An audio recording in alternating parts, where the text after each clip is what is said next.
안녕하세요. 대치베스트 학원 강사 이성님입니다. 저는 내신 관련된 문제 중에서 본문과 대화문 관련된 문제들을 설명드릴게요. 자, 앞에서 인트로 부분에서 들었듯이 본문 문제들은 일치, 불일치 문제들 나온다던가 아니면 본문 내용에서 추론을 할 수 있는 부분을 묻는다던가 아니면 문장의 순서를 잡는다던가 아니면 문장의 삽입을 묻는다던가 이런 것들에 대한 문제가 나오죠. 자, 이런 기본적인 문제들은 결국에는 본문 내용을 얼마만큼 잘 이해하고 있는가, 숙지하고 있는가에 대한 부분이 될 것입니다. 그리고 본문도 목표 문법에 관련되어 있는 어법 문제가 함께 출제가 됩니다. 그러면 이런 내용과 논리적 문장의 관계 그리고 어법 문제까지 확인을 하기 위해서는 선행적으로 중학교들은 암기를 통해서 실수를 줄여나가는 연습을 하셔야 됩니다. 특히나 본문 내용 일치 문제를 풀기 위해서는 우리는 반드시 어떤 연습을 하셔야 되냐 하면 주어진 선택지가 답이 되는 이유를 본문 문장에서 있는 문장과 연결을 해 주셔야 돼요. 물론 이때 연결을 할 때 본문에 있는 문장의 선택지와 1대1 관계로 단편적으로 적용이 되진 않지만 여러 문장들을 함께 합했을 때 이 내용은 맞다, 틀리다를 유추하실 수 있어야 됩니다. 자, 지금 나와 있는 예시들만 보더라도 1번과 2번 같은 문장은 당장 위에 있는 지문에 1대1 대응되는 지문은 없습니다. 그렇지만 지금 선생님이 형광펜으로 줄을 긋는 이 질문을 이 지문을 바탕으로 우리는 1번의 내용을 일치한다라고 뽑아낼 수 있겠죠. 그리고 2번 지문 같은 경우에는 두 개의 형광펜 문장들을 합쳐서 우리가 2번도 일치하는 내용이라고 볼 수가 있습니다. 이렇듯 평상시에 일치 문제를 보실 때는 그리고 불일치 문제를 보실 때는 이 선택지가 어떤 문장과 연결되어 있는 내용인지에 대한 세부적인 사항들을 꼼꼼하게 확인하는 연습을 하셔야 됩니다. 여기에 나와 있는 불일치 문제의 정답인 4번은 지금 라푼젤은 타워에 사람들을 들어올리기 위해서 머리카락을 내려준다라는 설명과 마지막에서 그녀가 주위에 사람들을 감아서 올리지 않는다면 목이 아플 거라는 이 두 문장을 근거로 라푼젤의 목이 사람을 들어올리는 능력이 있다라는 이 문장은 틀린 게 됐다라는 것을 알 수가 있겠죠. 다음의 문제의 유형은 바로 내용 추론의 문제입니다. 내용 추론의 문제를 푸실 때는 우리는 요거를 조금 기억하셔야 될 것 같아요. 자, 먼저 주어진 지문에서 우리가 추론해야 됩니다. 첫 번째 단계예요. 그러니까 우리가 본문을 암기를 하고 있다 보니까 시험 문제를 풀 때 주어진 지문을 넘어서는 내용도 저희가 알고 있는 경우가 있어요. 그러면 그걸 넘어서는 내용에서 유추할 수 있는 것들을 선택해서 골라야 하느냐, 그건 조금 경우에 따라 달라요. 기본적으로 지문에 주어진 내용으로만 유추를 하시는 것이 맞고요. 근데 그게 없다라고 하시면 이제 그 넘어서는 내용에서도 가지고 올 수는 있지만 그런 경우는 조금 드물기는 합니다.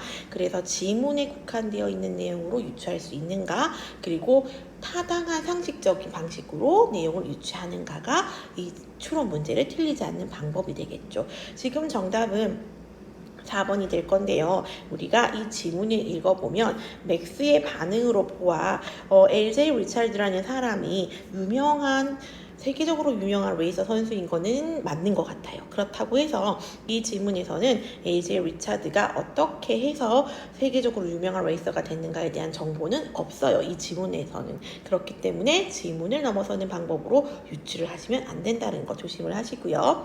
그 다음에 이제 나오는 것들이 본문 어법 문제입니다. 본문 어법 문제는 굉장히 많이 연습을 하고 들어가셔도 실수가 날 수 있는 부분들이 많아요. 그렇기 때문에 일단은 어법 문제를 우리가 접근할 때는 기본되는 문법의 형태적인 규칙적인 부분도 확인하셔야 되지만 전체적인 맥락에서 얘가 제대로 쓰였는가도 확인을 해 주셔야 되는 부분들이 있습니다.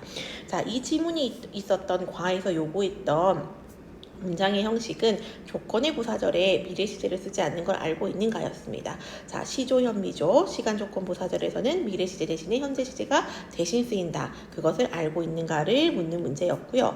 그렇다고 해서 어법 문제는 우리가 본문에 주어지는 문장들은 지금 우리가 공부하고 있는 학년의 친구들은 이전에 배웠거나 1학년에서 배웠거나 아니면 이 정도는 알고 있는 문법들로 구성되어 있는 문장들입니다. 그래서 지금 포인트는 아니지만 1학년 때 배웠던 enjoy 다음에 동명사 목적어를 취한다를 알고 있는가를 묻는 문제가 나왔죠.